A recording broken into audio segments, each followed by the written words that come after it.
On the other side of the world, in the Pacific, Commodore George Dewey received orders to seek the Spanish fleet and capture or destroy it. The Philippines had been oppressed by the Spanish crown for more than 400 years, provoking many revolutions. When the U.S. declared war on Spain, Filipino rebel Emilio Aguinaldo saw a way for the Philippines to achieve independence. On May 1st, Dewey surprised the Spanish fleet in Manila Bay and sank all 10 Spanish ships. During the next 3 months, some 11,000 U.S. troops joined with the Filipino rebels to defeat the Spanish. Aguinaldo declared Philippine independence on June 12th. With the Philippines seemingly under control, U.S. troops moved on to capture Guam. Meanwhile, back in the Caribbean, the 9th Cavalry, a unit of African-American soldiers, arrived in Cuba. They found the Army quartermasters totally unprepared for the thousands of troops pouring in. Equipment was disorganized.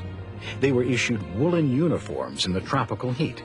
Both black and white soldiers were forced to live in unsanitary conditions with poor rations. Diseases such as yellow fever broke out, and thousands were hospitalized. Of the 5,400 deaths in the Cuban campaign, only 379 were the result of combat. Teddy Roosevelt quit his desk job as Secretary of the Navy and became second in command of a volunteer regiment called the Rough Riders.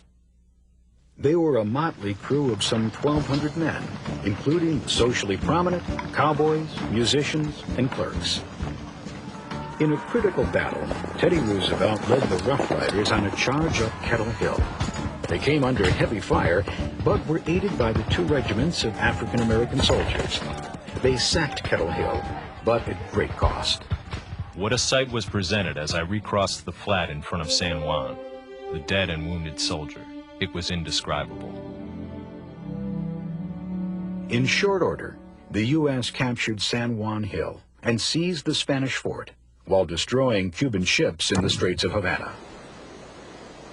With the situation in hand in Cuba and the Pacific, the U.S. now turned 18,000 troops and a naval escort on another Spanish colony in the Caribbean, Puerto Rico. They landed at Guanica Bay, but before they could reach the capital city, Spain agreed to sign a peace treaty with the United States, putting an end to all military hostilities. The war was over in just 4 months. The truce with Spain was signed on August 12, 1898. It was a splendid little war, commented soon-to-be Secretary of State John Hay.